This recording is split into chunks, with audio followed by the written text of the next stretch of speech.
Hi dear friends and subscribers, welcome to the Cricket Happening Show today. In this Cricket Happening Show we are going to look at how the one-day international series, which was such an exciting exciting one-day series, evenly contested between both the teams, even though Pakistan prevailed in the penultimate ball of the final over, that is the 50th over against West Indies, to actually take the series in a very fine fashion, 3-1. But let me tell you, it was such a close match. 2 runs were required of the last over, which was bowled by Jason Holder. And let's see, what was the commotion which was going on. I mean, 2 runs is probably something which is pretty easy in 6 balls. End of over 49. Pakistan were 241 for 5. They just required 2 runs required. But look at how the West Indies bowlers made the Pakistan batsmen work for it, and 2 good batsmen, 2 most experienced batsmen, were at the crease. Shahid Afridi, the big hitter, and Misbah-ul-Haq, the captain, was well entrenched on 63 at that moment. And first what I'm going to do is I'm just going to recreate the tail of the last over, just wanting to just give you the score. West Indies made 242, Pakistan required 243 for victory, and the match can't get more exciting than this. And what an end to this particular one-day international series. Just let's look at the last over. The last over was being bowled by Jason Holder. There were 7 men. As you know, look at that. What Dwayne Bravo did is to stop the single. He wanted to give the invitation to both the batsmen to go for their strokes, and in that process they might succumb to getting out probably. But look at what happened. Jason Holder was given the ball. Shahid Afridi was taking strike, and it is basically Afridi actually getting to hit a shot which normally does not play, a ramp shot rather, and in fact they went for a leg bye. So 1 run to win of 5 balls, and Misbah-ul-Haq, who has done all the hard work, was batting on 63 of 63 of 93 deliveries with 5 fours and 1 6, and Jason Holder was the bowler, the second delivery, and it was a full toss. It was a low full toss from Jason Holder, in fact Misbah-ul-Haq hit that full toss. He couldn't take advantage of it. He hit that full toss into the hands of the short mid-wicket fielder. I think it was Dwayne Bravo who took the catch, and Misbah-ul-Haq was walking, and Pakistan were 241 for 6 at that stage. And then it required 4 balls, but only 1 run to get. So the scores were already level, in fact, and only 1 run to get. But look at how the West Indies made Pakistan really work for it. So Misbah-ul-Haq was out, so that was a big blow for them. So Saeed Ajmal walked in. Holder was going to hurl the 3rd delivery. The 3rd delivery was a straight delivery from Jason Holder, and it actually hit Ajmal on the pads, and there was no run. So now Saeed Afridi from the other end is trying to tell to Ajmal that come on Ajmal, you play straight, that's it. And the 4th delivery, so now 1 run required, and we have 3 balls to go. Holder bowls to Ajmal. Ajmal goes for a wild swing at it, is totally beaten, and now there are 2 balls, and we have one run to get. And see how tough it is. Now there are only 2 balls to go in the 50th over. This over started with 2 runs required of the 50th over, and now we are seeing just 2 deliveries to go, and Jason Holder is the bowler. Saeed Ajmal is going to take strike. Now let's see what happens. It's 2 more balls, and the 5th delivery, Jason Holder bowls to Saeed Ajmal. It's a low full toss. It's well bowled by Jason Holder, but Ajmal has actually played it to mid-on. Now Afridi wants a single there, and so at least Afridi wants to get to the other end. And now look at what happened. Pollard has thrown, trying to get Afridi out, and then it results in a victory for Pakistan. as basically what happened was Ajmal had prayed to mid-on, and Afridi wants a single, and well, Afridi comes to strike, and Pollard actually has tried to throw down the stumps, has missed it, and that's all over. Pakistan won the match by such an exciting match it was. 2 runs of the last over, and how West Indies bowler Jason Holder made the Pakistani stretch, and you can't see a fitting end to a one-day international series between Pakistan and West Indies, which came to an end, which was very closely contested. In the end, if you look at the score line, it is Pakistan 3 and West Indies 1. But let me tell you, West Indies played through the skin of their teeth there. They really played beautifully, and Pakistan were really made to work. 243, finally Pakistan getting the match and winning the match by 4 wickets to take the series 3-1, and Misbah-ul-Haq, the captain, for some wonderful display throughout the series, was named man of the series, and he was also the man of the match for really holding the innings together, even though he got good support from Ahmed Shahzad at the top, who made 64 with 8 fours, but definitely Misbah-ul-Haq was given the man of the match. Other than that, Jamshed made 23 of 25 balls with 2 fours and 1 6. Mohammad Hafiz made only 11. Haris Sohail 17. Umar Akmal really clattered the field. In fact, he came at a very crucial stage and picked up quick runs, because they required a lot of runs at that particular stage. And Umar Akmal really brought a lot of urgency into the proceedings by slamming 37 runs of just 28 deliveries, 5 fours and 1 6. Afridi was not out on 13. Syed Ajmal was not out on 1. 243 for 6. Now, just also telling you like what happened when West Indies batted. Actually, West Indies were the ones who actually batted first, and they totted up 242. That I actually spoke about yesterday, so I'm not going to get into those details. So looking at the bowling figures for West Indies, Jason Holder 9.5 overs, 1 for 47. Tino Best was another one who really brought life back into the game by getting 3 wickets. 10 overs, 2 minutes, 48 runs and 3 wickets. 1 for 35 for Darren Sammy. Nareen 10 overs, 42.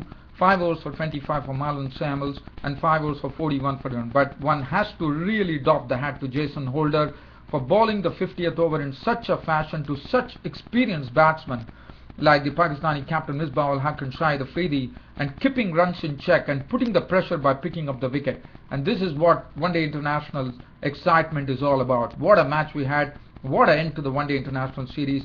We couldn't have had a better series than what really turned out to be in the West Indies, giving absolute entertainment for the West Indian public. Even though they lost, I would be I know for a fact that the public would be absolutely happy about it, that they had such a wonderful, closely contested one-day international series, even though the scoreline would suggest 3-1 for Pakistan, but it was not, if you look at 3-1, you will feel that Pakistan have dominated, but no, it has been very closely contested. Each and every one-day international has gone down to the wire. What a match we had here.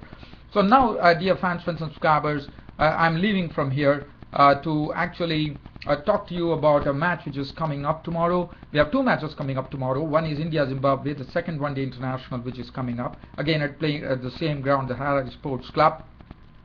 And tomorrow we have the third one-day international coming up. The third one-day international is going to be played in Palakele.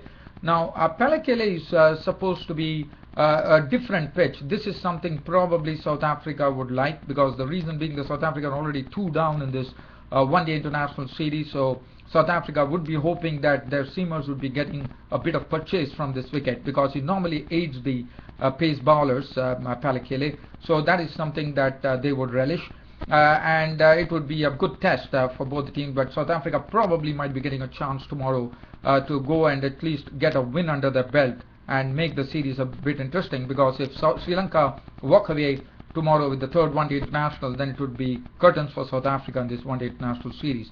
So as far as South Africa are concerned, one is probably thinking that Hashim Amla, which was a big blow for South Africa, and especially considering that they are 2 down in the series, that is a very bitter blow, that Hashim Amla is out of the one-day international, out of the third one-day international. Now there is a strong feeling that Quinton de Kock, who could perform the job of a wicket keeper and a batsman would be preferred to Colin Ingram. Then they have JP Duminy, AB de Villiers. The captain has to really come to the fore and play a very good innings tomorrow. Duplessis, David Miller, everyone have to come to the party. The bowling, well, it's absolutely the same. Robin Peterson, Ryan McLaren, Fangiso, Morris, and Morkel. As far as Sri Lanka are concerned, they are going with lots of motivation, lots of confidence. They have nothing to really worry about. They should go all guns blazing in this particular match, but they know for a fact that this pitch is something which would also be in favor of the South Africans too. So we should have a very close game tomorrow in my reckoning. And Sri Lanka, well, they are absolutely they are doing pretty well. Upul Taranga, everyone are hitting the ball is hitting the sweet part of the bat of all the batsmen, and they are doing a wonderful job there. And one thing that tomorrow would be seen is that Angelo Matthews would be back into the mix. So now one has to see whether he would be captaining the innings. A strong feeling is that he would be captaining the innings. He was kept out of the one-day international match with suspension for 2 matches, but now he's back in the mix. So he is the one who would be taking on the reins, hopefully. So one has to see that who is the person who is going to sit out in favor of Angelo Matthews. Whether it is going to be Rangana Herath, whether it is going to be Shaminda Aranga, or it's going to be Thisara Pereira. So one has to wait and watch. So that is another contest which is coming up tomorrow at Palakele. And as I said, it's going to be closely contested. South Africa will be hoping that they can get a win under their belt tomorrow, because as you know, this could really help the seamers. Normally in the past it has done that. It has really helped the fast bowlers, and one only hopes for South Africa that it does. But let me tell you, even Sri Lanka are not short of pace bowlers. Lasith Malinga himself is a big name as far as pace bowling is concerned. Yeah, so we should have a great game of cricket tomorrow coming in at Palakele. There is a forecast for rain too, so whether that is going to augur well, one does not know, but there could be good breeze which could be blowing, and the forecast that I'm trying to see is that rain is expected. They say probably during the afternoon, which is not good news. Well, now the other thing that I would like to talk about today, as I said, India and Zimbabwe will be clashing in the second one-day international. Zimbabwe have a lot of work to do in the sense they would have really had a good look at the Indians, and probably one is going to see a better performance from Zimbabwe. They really did well. Sikandar Raza really did a great job, but even the other batsman also has to come to the party, and probably that is what Zimbabwe are looking out for. So probably they would be looking out for